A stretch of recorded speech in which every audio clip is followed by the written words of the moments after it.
So unless you've been living under a reasonably large and conveniently placed rock for the past 2 years, you will know something about Crysis. For those of you who don't, I'm assuming there's probably a few of you, it's a game that is renowned for pretty much looking fan-fucking-tastic and raping your graphics card into submission because of it. But apart from that, it was a pretty good game. The first one got critical acclaim on a few sites, but then there were some downsides too. Warhead picks up right where the other left off in terms of graphics anyway. It looks absolutely fantastic. As you can see, lighting effects are much improved in Warhead than they were in Crysis.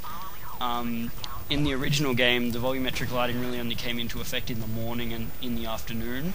Now it's all time, so if there is a light of any kind, it casts volumetric light. Environments are very much, for the jungle environments anyways, they're a lot prettier, I guess you could say, than the original. They're a lot more lush, the colours are more vibrant, stuff like that. And then when you go to, like, let's say a military base, there's one mission where you have to go to a dock, everything looks like substantially more gritty, and it feels good.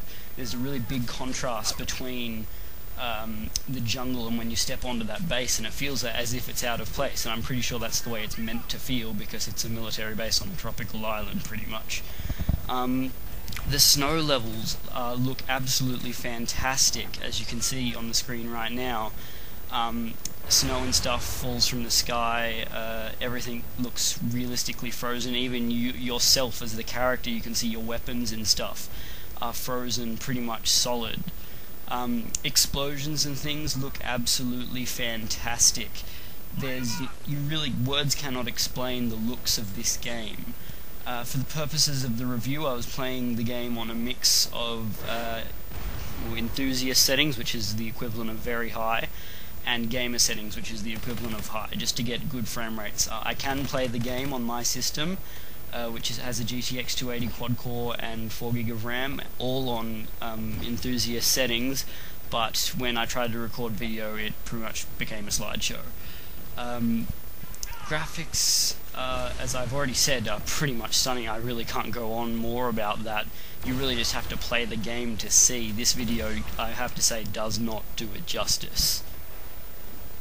I'm British, you muppet. For those of you who are unfamiliar with the original Crysis, it took place on a tropical island in the South Pacific, and pretty much the story was scientists were doing some kind of archaeological dig or something on the island. They found something, the North Koreans got wind of this, they invaded, then the US invaded, then the aliens came out, everything started blowing up, and that was about it. It finished on a giant cliffhanger. Warhead isn't a sequel, I have to say, if you don't know. It's more of a parallel story. It picks up in about the middle of the original game. You play as Sergeant Sykes, or Psycho, who was one of the original team members of Raptor Team, which is what your guy you played as in the first one belonged to. And I have to say, if you haven't played the first one, it is going to be a bit difficult for you, because none of the previous story or anything is explained, so you're not going to know what's going on if you haven't played it. It pretty much just throws you in there, gives you a gun, and says, go have fun.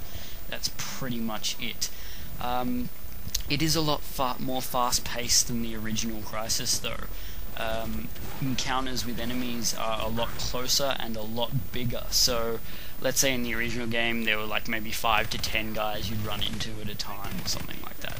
In this game, you'll have maybe upwards of 30 or 40 enemies at a time you'll run into, and most of the time you'll have some friendlies in there as well. So that was one of the big things that was missing from the original Crysis, was the missions where you had allies on your side were really, really fun, because you got this real sense of teamwork and stuff, even though you weren't actually ordering them around. In this one, there's a lot more teamwork, so there's a lot more missions where you aren't on your own.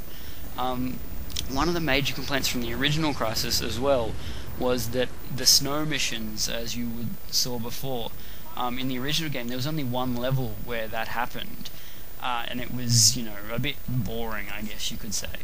In this one there are 2 or 3, and it's a lot longer, and you have teammates in some of these missions as well, so it's really, really fun.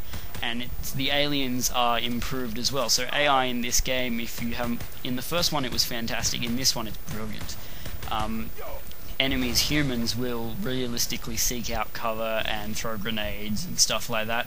The aliens act very alien. In the original, they just kind of sat around and shot at you or tried to get close and hook you with their, well, hooks. But this time, aliens are very erratic. They'll jump around a bunch. They've got this new type of alien which shields the others, so they'll fall back in around him, and then he'll, shield them, and you'll be in trouble, and the other guys will flank, and shit's falling from the sky, and Jesus Christ, it's exciting. Just go do it. But, well, pretty much the AI and gameplay is improved and better. It's a lot more fun than the original. And the original was a good game when it got to gameplay. This one is better if you like an action game with shooters and stuff. As I've said, making shit blow up has never been so much fun. Muppets. A brand new part of Crysis Warhead is Crysis Wars, which is what they've renamed the multiplayer as. Now, in the original, the multiplayer consisted of pretty much two game types, which was instant action, which is pretty much deathmatch, and power struggle, which was a cross between Battlefield and Counter-Strike.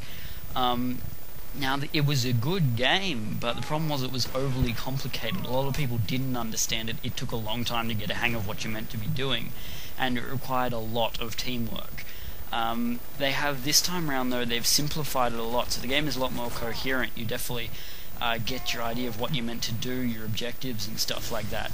And they've also added a new game type, which is Team Instant Action, which is Team Deathmatch pretty much. And they've pretty much a buttload of new maps for that. The game in multiplayer is just ridiculously fun, especially if you're playing Power Struggle and you get teammates that know what they're doing. It's just absolutely fantastic. The weapons and stuff, all the nanosuit powers and customization options from the single player are available in the multiplayer, and it works just absolutely fantastic. There's a whole lot of vehicle play and stuff. As you can see right now, I was flying a VTOL, about to drop some missiles on these guys. But it's just really, really fun in multiplayer. The big bonus with this is, though, it comes on a separate disc, so if you have no desire to play multiplayer whatsoever, you don't have an internet connection, or whatever the reason, you don't have to install multiplayer. If you're lacking in hard drive space, fair enough. However, I'm unsure if that goes the same for the single player. I'm not sure if you can install the multiplayer without the single player. I think not, because the engine is installed through the single player, so something along those lines. To sum up, however, I have to say Crysis Warhead is probably one of the best games I have ever played. The only downside I saw with it was I did get a few crashes. This was usually at the start of levels for whatever reason. I'm not sure if it was a problem loading thing, something like that, but it just crashed every now and then at the start of a level.